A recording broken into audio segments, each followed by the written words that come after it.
মানুষ জন্মগ্রহণ করে, তার সাথে ভয়েরও জন্ম হয়। ছোটবেলা থেকেই আমাদের মনে কোনো না কোনো প্রকারের ভয় থেকেই যায়। কেউ এই বিষয়ে ভয় পায় যে তার কোনো বস্তু তার থেকে দূরে চলে যাবে। কেউ এই বিষয়ে ভয় পায় যে আমি নিজেকে হারিয়ে ফেলব। কেউ এই ভেবে ভয় পায় যে আমার প্রিয়জনেরা তারা যেন আমার থেকে দূরে না চলে যায়। কেউ এই ভেবে ভয় পায় যে আমরা যেন পথ না হারিয়ে ফেলি, আদি ইত্যাদি। কিন্তু সত্যি কথা বলতে ভেবে দেখুন, এই ভয় বাস্তবে কি? শুধুই একটা মনস্থিতি, আর কিছুই নয়। যা কিছু আপনি জীবনে পেয়েছেন তা একদিন আপনাকে হারাতে হবে। এই জীবন হলো আপনারই, কিন্তু তাও একদিন সমাপ্ত হবে। তাই ভয় পেয়ে কি লাভ? এই ভয় শুধু আপনাকে জীবন যাপন করা থেকে বাধা দিচ্ছে, আর কিচ্ছু নয়। পথ হারিয়ে ফেললেই বুঝতে পারবেন যে নতুন পথ কিভাবে বানাতে হয়। কিছু মানুষকে জীবন থেকে হারালে তবেই আপনি বুঝবেন যে আপনার আপনজনকে। এই ভয়ের কারণে ভীত হয়ে থাকবেন না। এই তারা নক্ষত্র অন্ধকারের অভাবে গুরুত্ব হারায়। শিবকেও মহাদেব হওয়ার জন্য বিষপান করতে হয়েছিল। প্রত্যেক পরিস্থিতি, প্রত্যেক সাফল্য আপনার পরীক্ষা নেবে। তাতে উত্তীর্ণ হওয়া হলো আপনার কর্ম। যখনই আপনি ভয় পাবেন বা সংকটের সম্মুখীন হবেন, তখন সাহসের সাথে তার সম্মুখীন হন। মনে রাখবেন, যে সম্মুখীন হতে জানে, সাফল্য তার সাথে সবসময় থাকে। আসুন আর আমার সাথে ভালোবেসে বলুন, রাধা রাধা। আমাদের হাতটা দেখুন। এই হাতে 5টা আঙুল আছে, যা ভিন্ন ভিন্ন ধরনের। একরকম কেন নয়? কারণ হলো প্রত্যেকের নিজের নিজের গুরুত্ব আছে, নিজের নিজের মাহাত্ম্য আছে। এরা ভিন্ন, তাই একত্রিত হয়ে মুষ্টিবদ্ধ করা সম্ভব, যার দ্বারা আমরা আত্মরক্ষাও করতে পারি, আবার আক্রমণও করতে পারি। যদি 5টি আঙুল সমান হতো তাহলে মুষ্টিবদ্ধ হতে পারত না, নিজেদের মধ্যে বিভ্রান্তির সৃষ্টি করত। এবার এরকমই কিছু আমাদের সংসারেও হয়। আমাদের দেশ, যেখানে একটি ভূমির ওপর ভিন্ন ভিন্ন ধর্মের মানুষ বাস করেন, ভিন্ন ভিন্ন জাতি, ভিন্ন ধর্ম, ভিন্ন ভাষা। কিন্তু যদি আমরা এটা ভাবি যে কিভাবে এই দেশকে কল্যাণের পথে নিয়ে যাওয়া যায়, কিভাবে এর বিকাশ করা সম্ভব, তাহলে আমাদের একত্রিত হওয়া শিখতে হবে।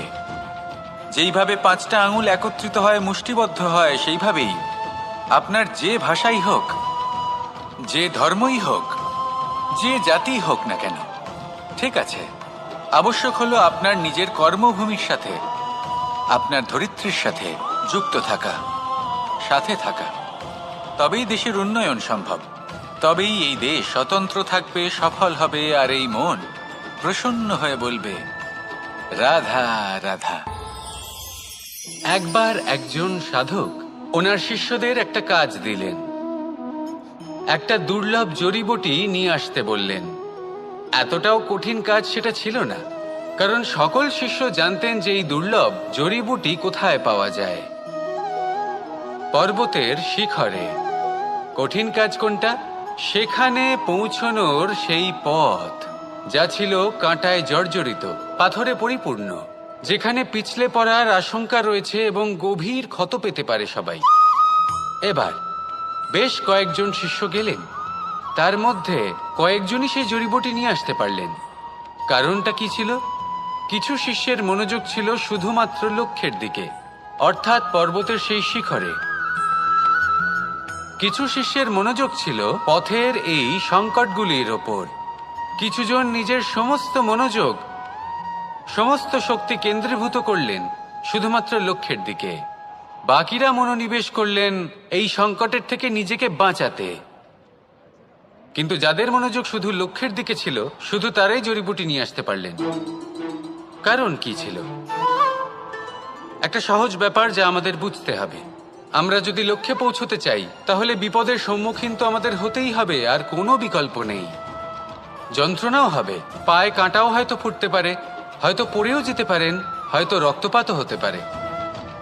কিন্তু তার সাথেই সাফল্য অর্জনের যে আনন্দ, সেটাও পাওয়া যায়।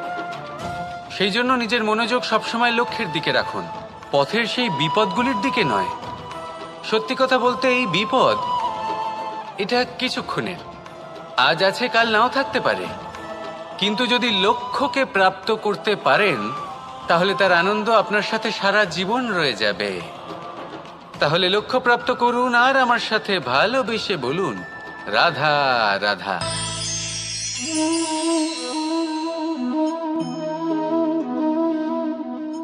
দুধ আর মাখন, যদি আমি আপনাকে জিজ্ঞেস করি এই দুইয়ের মধ্যে সম্পর্ক কি, আপনি বলবেন এ তো সহজ ব্যাপার, দুধ থেকেই তো মাখন তৈরি করা হয়। যদি আমি আপনাকে জিজ্ঞেস করি এই দুইয়ের মধ্যে তফাৎ কি, তাহলে কেউ বলবেন একটা তরল হলে অন্যটা খুবই গাঢ়, কেউ বলবেন একজন পিতা আর অন্যজন সন্তান। না, এই দুইয়ের মধ্যে তফাৎ হলো শুদ্ধতার। মাখন দুধের থেকে অনেক বেশি শুদ্ধ। এই বিষয়টা কিছুটা এইভাবে বোঝা যেতে পারে। যদি কোনো পোকা এসে সেই পাত্রে পড়ে যেখানে দুধ আছে, আপনি কি করেন? আপনি সেই দুধ ফেলে দেন। কিন্তু যদি কোনো পোকা এসে সেই পাত্রে পড়ে যেখানে মাখন আছে, তখন আপনি কি করেন?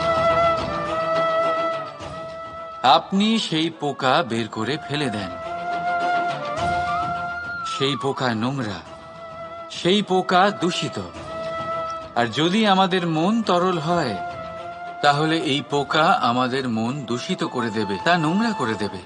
কিন্তু যদি আমাদের মন মাখনের মতো শুদ্ধ হয়, তাহলে কুচিন্তা আপনা থেকেই চলে যাবে। তাই মনে রাখবেন, এই সংসারে পোকা অবশ্যই থাকবে। আপনি দুধ হবেন নাকি মাখন, সিদ্ধান্ত আপনার। রাধা রাধা।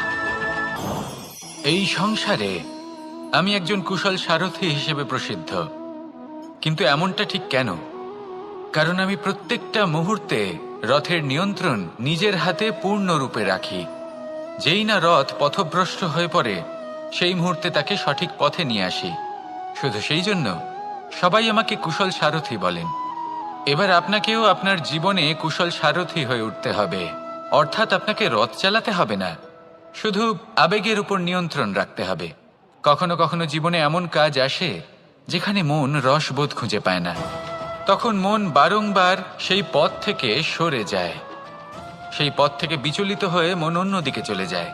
তখন আপনাকে আপনার মনের ওপর পূর্ণ নিয়ন্ত্রণ রাখতে হবে, তার রাশ নিজের হাতে পূর্ণরূপে ধরে রাখতে হবে। যেই না মন পথভ্রষ্ট হবে, তাকে পথে নিয়ে আসতে হবে, আবার পথ হারাবে, আবার পথে নিয়ে আসতে হবে। তাই মনে রাখবেন, যদি আপনি নিজের মনকে নিয়ন্ত্রণ করতে পারেন, নিজের জীবনকেও নিয়ন্ত্রণ করতে পারবেন। নিজের জীবনে কুশল সারথি হয়ে উঠুন, তাহলে মনোবাঞ্ছিত স্থানে এবং লক্ষ্যে পৌঁছতে পারবেন। আর তখন এই মন আর এই জীবন প্রসন্ন হয়ে বলবে, রাধা রাধা। আমরা কখন উচিত কাজ করি, কখন অনুচিত কাজ করি, কখন পুণ্য করি আর কখন পাপ করি, কখন ন্যায়ের পথে চলি আবার কখন অন্যায়ের পথে চলি, তা দুজন ব্যক্তি বুঝতে পারেন, পরমাত্মা আর অন্তরাত্মা। এবার প্রত্যেক মুহূর্তে কি হয় পরমাত্মা সবই জানেন, তার কাছে কিছুই গোপন নয়। কিন্তু প্রত্যেক মুহূর্তে আপনার কি করা উচিত সেটা উনি এসে আপনাকে বলতে পারবেন না। সেই জন্য আমাদের ভেতরে অন্তরাত্মা আছে, আমাদেরই চেতনার একটি অংশ। একবার চোখ বুঝে দেখুন, অন্তরাত্মার মধ্যে নিমজ্জিত হয়ে ভাবুন আর বোঝার চেষ্টা করুন। এই অন্তরাত্মা সবসময় আপনাকে শুভ কাজ করার জন্য প্রেরিত করেন আর অশুভ কাজ করা থেকে বিরত করেন। এই অন্তরাত্মার কথা মানতে থাকুন, পরমাত্মা সবসময় আপনার কাছেই পাবেন। আসুন আর আমার সাথে ভালোবেসে বলুন, রাধা রাধা।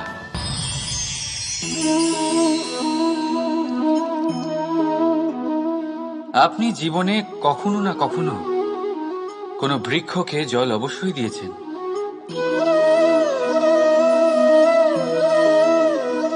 কখনো মনে এই প্রশ্ন জাগেনি যে আমরা বৃক্ষের পাতায়, ফুলে, ডালে, সেগুলোকে তো আমরা কখনো জল দিই না। তাও তাদের কাছে জল কি করে পৌঁছয়? তাও কিভাবে তারা জীবিত থাকে? আপনি বলবেন এ তো সহজ ব্যাপার, এই কেমন প্রশ্ন করছেন আপনি? গোড়ায় জল দিলে তা বৃক্ষের প্রতি অংশে অবশ্যই পৌঁছবে, তাই না? ঠিক এমনটাই হয় আমাদের কর্ম, আমাদের প্রেম। যদি স্বচ্ছ মনে কর্ম করেন, সেবা করেন, তাহলে কোনো না কোনোভাবে তা পরমেশ্বরের কাছে অবশ্যই পৌঁছবে।